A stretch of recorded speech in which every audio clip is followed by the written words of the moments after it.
So the Feller formulas are quite important because they connect discrete trajectories to the underlying stochastic processes. So specifically, suppose we have a stochastic equation x dot equals b of x plus sigma, the tensor sigma of x, omega dot, where omega is a Brownian motion. So in principle, if we know the drift b is a regular function, so this is our drift, this is the drift, and this is the tensor, diffusion tensor. So in principle, from b and sigma we can generate any trajectory that we want using, for example, Euler scheme for discretization on a computer. Now the Feller formulas allows us to go from trajectories, that is, we would like to go from the trajectories to the drift and the diffusion tensor. So for this we are going to integrate 1. So xt plus delta t minus xt is exactly equal to the integral from t plus delta t of b. So I assume this is in dimension 1. The calculations are similar in higher dimension. b of x of s ds plus the integration from t to t plus delta t of sigma of x of s d omega s.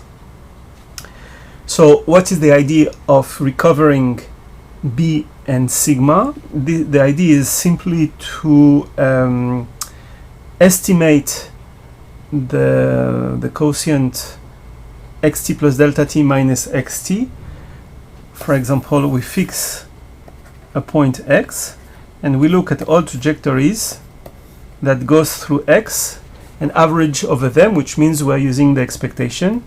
So we would like to calculate the expectation, the average of all trajectories that are going through x. So they are discretized. So we fix a scale delta t. And so the expectation of this ratio by definition equals and then we condition. So let me erase this part here. So this is xt plus delta t, condition that x of t equals x. So this is the integration from t to t plus delta t of the expectation of b of x of s, condition that x of t equals x, plus, so now the expectation of this sigma x of s, because sigma is taken of x of s d omega s, by definition the expectation of the integral is equal to the integral of the expectation, and since the expectation of d omega s is 0, this entire term here will be 0. So, and this is divided by delta t. So by definition the limit of this quantity as delta t goes to 0, which I'm not going to rewrite, is exactly the limit of this term, and now this is simply the derivative of what it is of the function expectation of b, and now this is exactly taken at t, because we took delta t equal to 0, so the expectation of b of x, x of t, and since x of t equals x, this is simply b of x. Okay, so this is exactly what we meant, that the limit as delta t goes to 0 of this quantity of the quotient xt plus delta t minus xt divided by delta t, condition on x of t equals x. This is exactly the drift at point x. And so this is an important formula because it gives us an estimator how to estimate b of x from a sample of trajectories.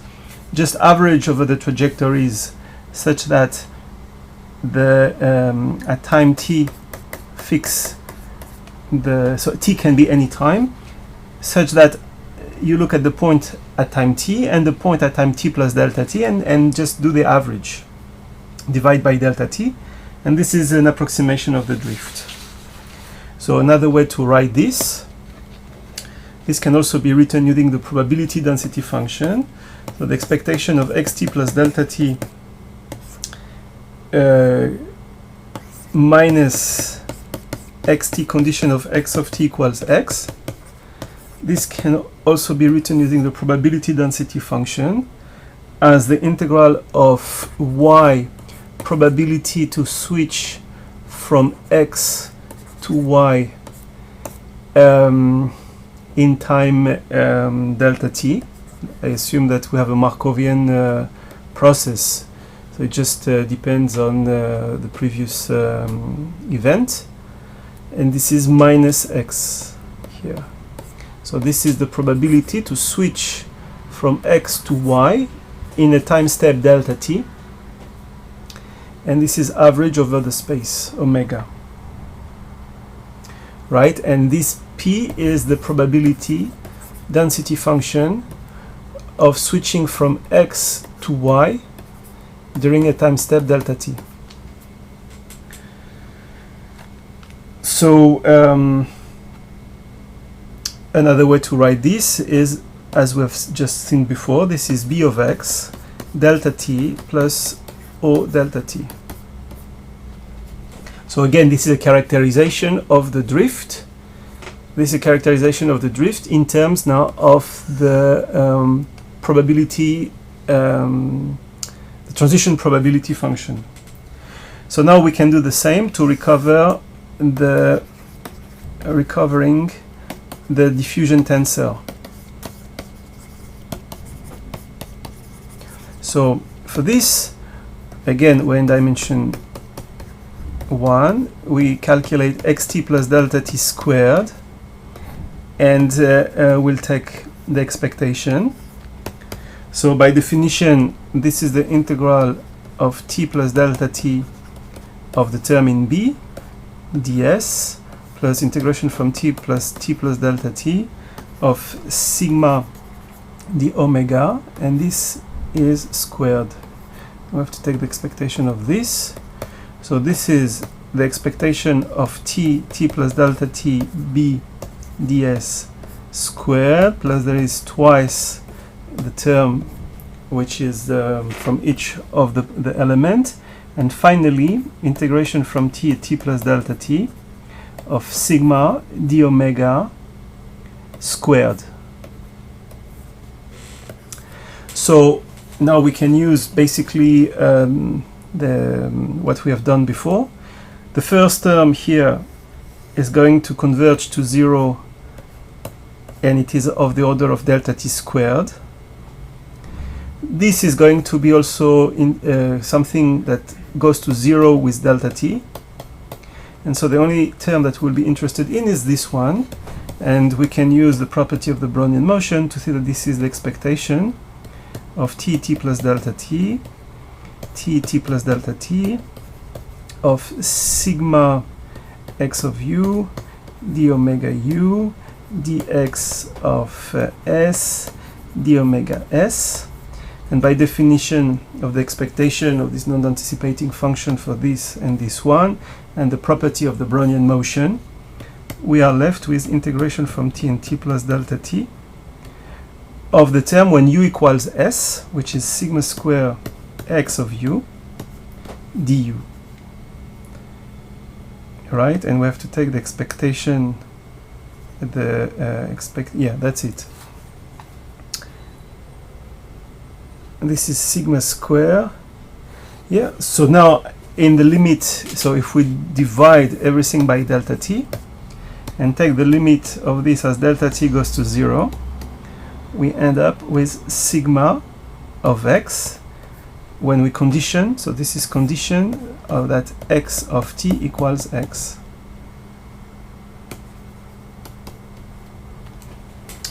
So this shows again the relation between this mean square displacement on the left and the connection with the diffusion tensor here.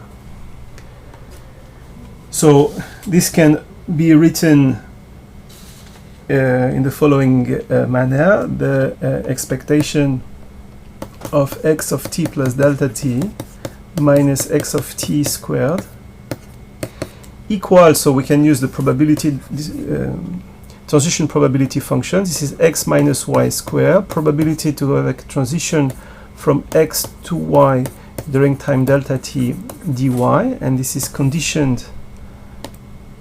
So this is conditioned that x of t equals x.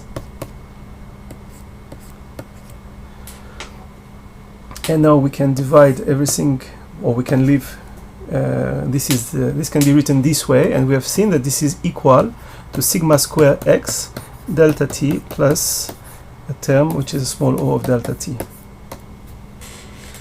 So those formulas are again very important, and we're going to use them when we will calculate the mean and the diffusion tensor and the drift of a conditional process.